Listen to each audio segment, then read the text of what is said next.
ahora hablaremos de todo ello. Iker Jiménez, que es director adjunto de la revista Enigmas, periodista, también especializado en los temas extraños, que hace pocos meses has estado también en Nazca, has estado pateando aquella zona, y bueno, viendo los últimos acontecimientos, las últimas noticias al respecto.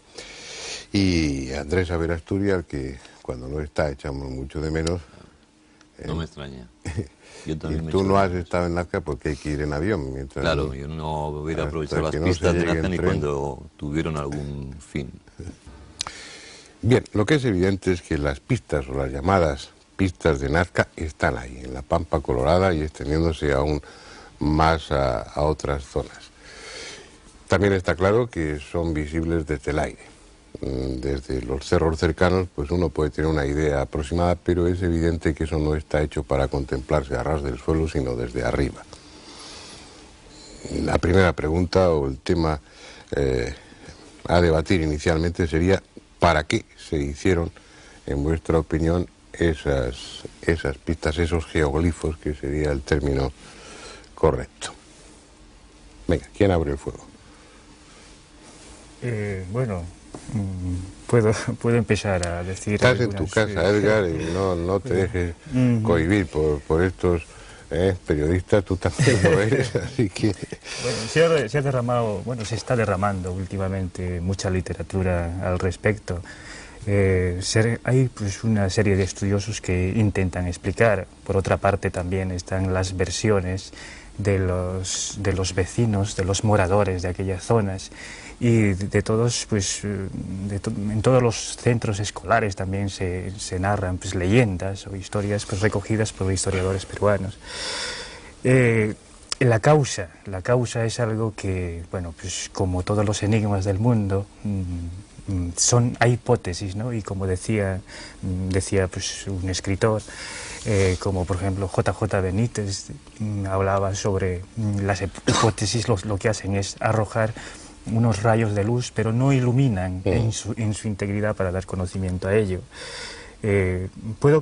Podemos comentar pues muchas explicaciones al respecto, ¿no? Por ejemplo, en la época antigua, a finales del siglo XV, pues ya se recogieron pues algunos datos, ¿no? Pero el primer trabajo importante, una hipótesis de trabajo, pues es la que recoge Luis de Monzón.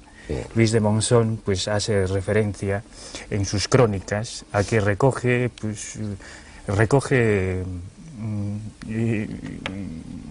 de los personajes del lugar lo que decían, sobre todo fundamentalmente. ¿Pero qué decían cuando llegaron allí pues los europeos y qué recogieron de las personas que vivían? ¿Qué opinaban ellos?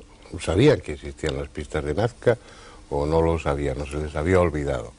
La gente que vivía allí. Bueno, habría que diferenciar momentos, ¿no? Cuando llegaron los conquistadores, pues los conquistadores no conocieron aquello y los indios no estaban en disposición precisamente de comunicar nada a los españoles, porque en principio pues se erigieron al principio pues como amigos, pero luego como enemigos, ¿no? Entonces no estaban en situación de comunicar, pero por eso Luis de Monzón recoge pues las versiones de los mayores en la zona, y los mayores, la gente adulta, la gente mayor, los indígenas adultos decían al respecto de que la causa era de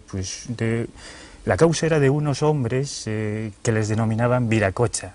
Los viracochas, y cuando decían ¿y quiénes eran los viracochas? Pues los viracochas lo identificaban como hijos de un hombre Dios, y que llegaron al lugar y constituyeron una minoría étnica.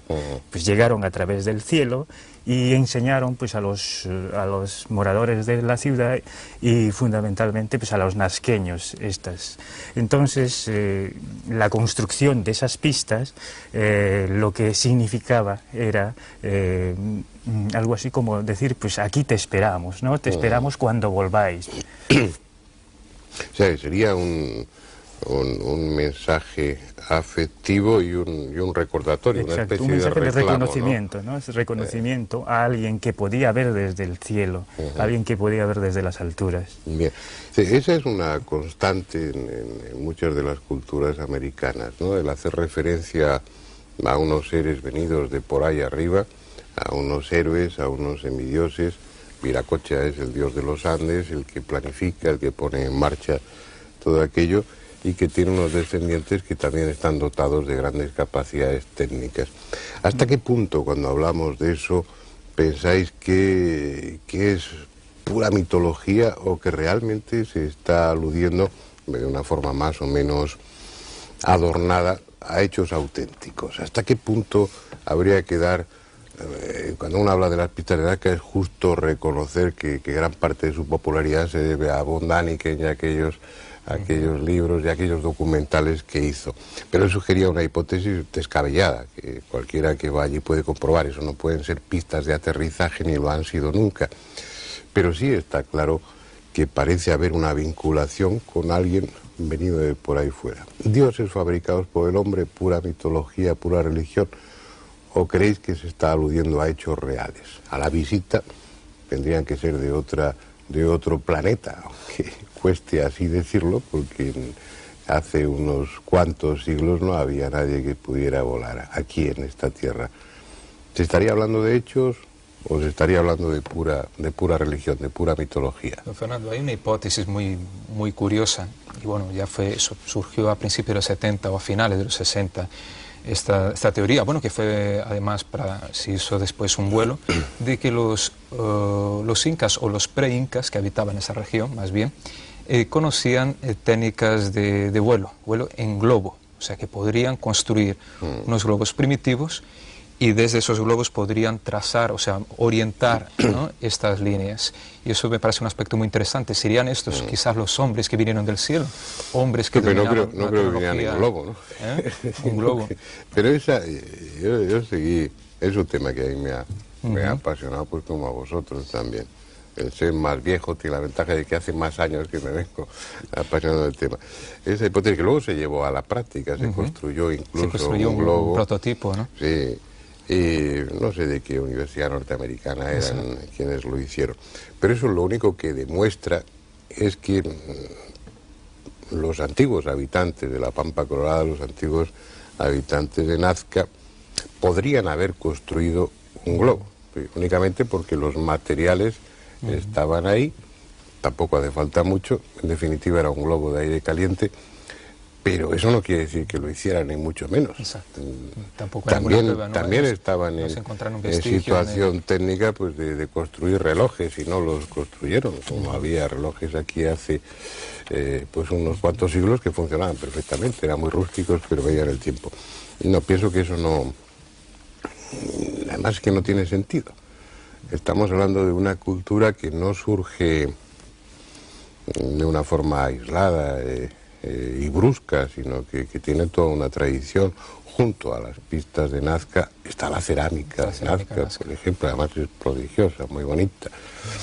No hay representaciones de globos en ningún sitio, que hubiera sido algo muy importante dentro de una cultura, ¿no? El poder remontarse en el aire es algo de lo que tendría que haber quedado constancia. En cambio, lo que sí hay, sobre todo los mantos de Paracas, que está al lado, sí son representaciones de esos dioses o héroes flotando en el aire, como si estuvieran desplazándose sin vehículos. Ahí no hay representaciones de naves. Pero bueno, te he interrumpido tu discurso. Y lo que quiero es que habléis vosotros, no yo, venga.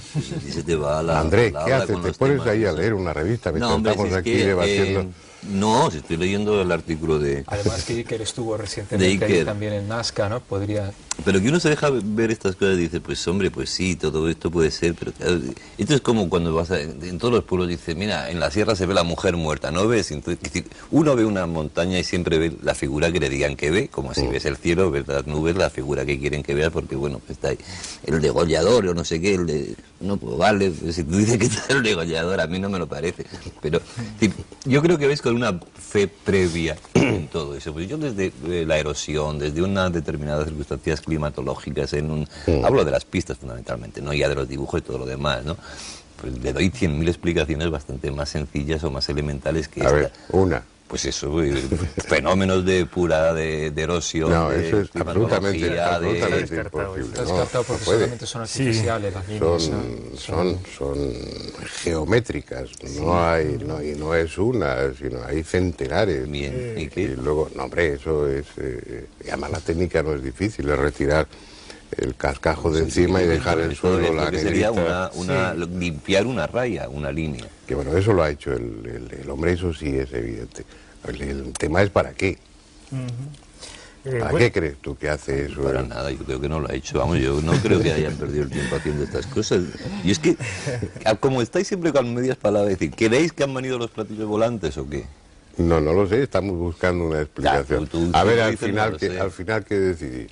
Yo no. A mí me gustaría pues hablar un momento sobre la historiadora, bueno, digamos que es la matemática alemana Maria Reiche. Sí. Es una mujer que llegó al Perú a mediados de los años 40, más o menos en los años 45, y ha dedicado 45 años de su vida al estudio de estas pistas de Nazca, de estas líneas de Nazca. Se la conocía como la bruja de las Pampas. Y recientemente, bueno, falleció hace un año y un poco más. Sí. El gobierno peruano la condecoró y la nombró pues como la dama de Nazca, precisamente por sus profundos estudios sobre la materia y por su dedicación, ¿no? Es una ciudadana alemana, matemática, pues se desplaza al Perú de vacaciones y de pronto pues se queda. Es como para decirle, ¿no? Mucha gente le decía, quedó colgada con el ¿qué hace una matemática alemana en un sitio como este, ¿no? Se hablan cosas muy curiosas de ella, como que estaba durante 10 años, se pasó su vida a una escalera que le dejaba pues la compañía de teléfonos del Perú, viendo y analizando figura por figura. Esta señora pues prácticamente pues, hizo una limpieza y un barrido pues de estas pistas, y en sus conclusiones pues habla de un calendario gigantesco, Las conclusiones que le da fundamentalmente pues no son a cuestiones pues de ovnis ni seres de otros planetas, simplemente habla de un calendario gigantesco que se construyó con dos fines, ¿no? Uno pues con conocimiento y otro con fines religiosos. En lo que se refiere pues a conocimiento, hace referencia pues a que las líneas que apuntaban al horizonte corresponderían a la caída del sol en el momento de los solsticios, Sí. un periodo pues que coincide con el inicio de las actividades agrícolas en esas fechas, ¿no? Perdona, Edgar, te voy a cortar un poco porque eso ya lo se expone en el documental. ¿Tú conociste a Maria Reiche? No tuve la suerte de conocerla, ¿no? Pero bueno, sí conoces sus trabajos, Sí, ¿no? conozco sus trabajos, sí. El problema de Maria Reiche, a la que se le debe todo tipo de honores y respeto, pues si ha habido alguien enamorada profundamente del Perú, ha sido ella, y si ha habido algún investigador que ha entregado su vida a una causa como las pistas de Nazca, pues ha sido ella. Yo creo que hay pocas personas así repetibles como ella. Lo que pasa es que a mi juicio Maria Reiche estaba condicionada por un planteamiento inicial. Ella lo que buscaba era datos que confirmaran la función astronómica de las pistas. Y efectivamente hay varias de esas pistas que coinciden con el orto o el ocaso del Sol o de alguna estrella importante. Lo que pasa es que se hizo, si yo no recuerdo mal, pues hace ya bastantes años se hizo un estudio con ordenador viendo la coincidencia de líneas con momentos astronómicos importantes, pues era solamente un porcentaje. Es decir, con toda seguridad, como tú exponías, algunas de esas líneas coinciden con la salida o con la puesta del sol en determinadas fechas, en los solsticios, en los equinoccios, pero hay otras muchísimas más que no coinciden. Y luego yo me hice una pregunta, no sé si te la habrás hecho tú, ¿dónde se colocaba el astrónomo para observar? Sí, sí. En el globo. Sí, es cierto, tiene muchos detractores, ¿no? Fundamentalmente, pues, respecto a ello, aunque eran amigos, decían ser Sí. amigos, por ejemplo, JJ Benítez. Sí, no, yo he estado con María